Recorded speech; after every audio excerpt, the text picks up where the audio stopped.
ये क्या है बहू, सुबह से घर का काम करती रहती है, फिर ऑफिस जाती है और बच्चों में लगी रहती है। अरे ऑफिस क्यों नहीं छोड़ देती, या फिर घर के लिए कोई नौकरानी रख ले। कैसी बात कर रही है माँ? जानती तो है ना अभी इनके ऊपर कितना लोन है। थोड़ा ही सही मदद कर देती हूँ तो अच्छा लगता है, और अभी उनको मेरे पैसे की जरूरत भी तो है। सुधा चंदर को बचपन से प्यार करती थी। एक ही मोहल्ले में खेल कूद कर बड़े हुए दोनों। जहाँ सुधा संपन्न परिवार से थी तो वहीं चंदर का परिवार आर्थिक परेशानियों से जूझता ही रहा। लेकिन सुधा की जिद के आगे किसी की नहीं चली। सुधा, कल ऑफिस जल्दी जाना है और 2 दिन के लिए गुजरात ऑफिस के काम से भी जाना होगा।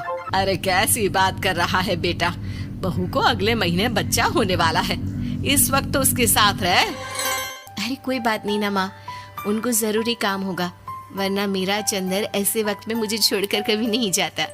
चंदर सुबह घर से निकलता तो आधी रात को घर में घुसता, वो भी शराब के नशे में। चंदर की माँ उसे खूब समझाती। अरे माँ, देख रही हो ना कितना कर्जा है सर पर, काम करना पड़ता है, दिन रात काम नहीं करूँगा तो घर कैसे चलेगा। अरे लेकिन बहू को भी तो देख लिया कर, इस हालत में भी घर का बाहर का सारा काम करती है। चंदर तो जैसे माँ की बात सुनकर भी अनसुना कर देता है। ऑफिस के बाद चंदर का फोन माँ के पास आता है। माँ, वो ऑफिस के काम से आज रात के लिए पास के शहर के ऑफिस जाना पड़ रहा है, कल सुबह आ जाऊंगा। सुधा रात को कमरे में सो रही होती है कि उसके पेट में दर्द होता है। सुधा चंदर को वीडियो कॉल करती है। इनको फोन कर लो, शायद कुछ आराम मिले। लेकिन 10 बार फोन करने पर भी वो सुधा का फोन नहीं उठाता। ऑफिस के काम से गए हैं, हो सकता है बिजी हो। कितनी मेहनत कर रहे हैं हम लोगों के लिए। सुधा सो तो जाती है, लेकिन अकेले उसे कमरे में डर लगता है। अगले रोज चंदर घर आता है, जहाँ सुधा ऑफिस जाने के लिए तैयार हो रही थी। तुम आज भी ऑफिस जाओगे? कल रात भर तो ड्यूटी की है, थक जाओगे, छुट्टी ले लो ना। अरे नहीं नहीं, कैसी बात कर रही हो, ये तो पॉसिबल ही नहीं है।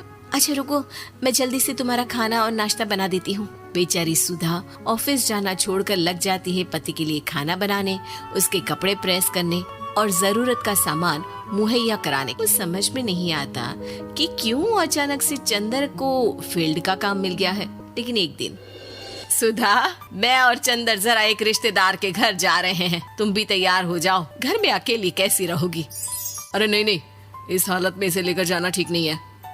अरे लेकिन मैं ऑफिस भी तो जाती हूँ, फिर घर में अकेले। चंदर उसकी कोई बात नहीं सुनता। वो सीधा कार निकाल कर माँ को लेकर चला जाता है। सुधा घर के काम में लग जाती है कि अचानक उसकी नजर चंदर के बैग पर पड़ती है, जिसमें एक कागज दिखाई देता है। इनकी कागज भी ना इधर उधर फैले होते हैं, एक भी खो जाएगा तो बवाल करेंगे।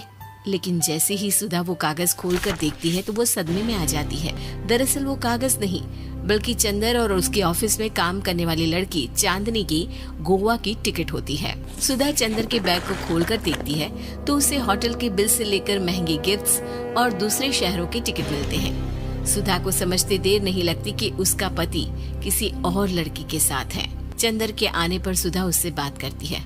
अरे नहीं नहीं, ऐसा कुछ नहीं है, तुमको गलत फहमी हो गई है। लेकिन जब सुधा के सवाल तीखे हो जाते हैं तो चंदर को अपनी गलती माननी पड़ती है और वो सुधा से माफी मांग लेता है। सुधा फैसला कर लेती है कि वो चंदर को छोड़ देगी। बच्चे और सामान को लेकर वो घर से निकल ही रही होती है कि सास उसे रोकती है। कहाँ जाएगी बेटा, रुक जा। चंदर को सुधा का जाना खल नहीं रहा था। वो झूठे मुंह भी उसे रोकने की कोशिश ही नहीं कर रहा था। सुधा चंदर को देखती है और मायके चली जाती है। मायके में माँ कहती है, अरे आज से कैसे घर छोड़कर आ गई? कौन सा चंदर तुझे छोड़ रहा था? माफी तो मांग ली थी ना।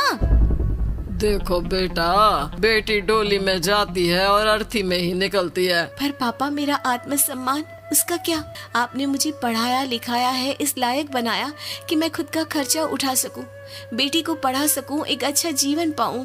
अरे लेकिन पति की जरूरत तो होती है ना सुधा दीदी, और अगर आपको नहीं है तो इस बच्ची का सोचो जो अपने पिता से इस कदर जुड़ी है। आने वाले बच्चे की सोचो जिसके आने से पहले ही आपने पिता का प्यार से दूर करने की सोच ली। सुधा फोन देखती है, लेकिन चंदर का कोई कॉल नहीं होता। वो समझ नहीं पाती कि अपने आत्म सम्मान के बारे में सोचे या बच्चों के बारे में। मम्मी, हम नाना नानी के घर से दादी और पापा के पास कब जाएंगे? नहीं जाएंगे बेटा, अब यहीं रहेंगे। नहीं मम्मी, मैं पापा के पास जाऊंगी। मुझे दादी के साथ रहना है। और मेरे साथ? हाँ, आपके साथ भी तो, सबके साथ माँ। देखो सुधा दीदी, आपके सर पर पिता का साया होना जरूरी होता है। अपने घमंड के लिए पिता और बेटी को अलग मत करो। सुधा अब सामान उठाकर अपने ससुराल जाने लगती है, लेकिन मन में सवाल रह जाता है कि जिसे दुनिया घमंड समझ रही है वो उसका आत्मसम्मान था। चंदन ने माफी जरूर मांग ली, लेकिन कभी ये एहसास नहीं दिलाया कि वो सिर्फ उसी का है।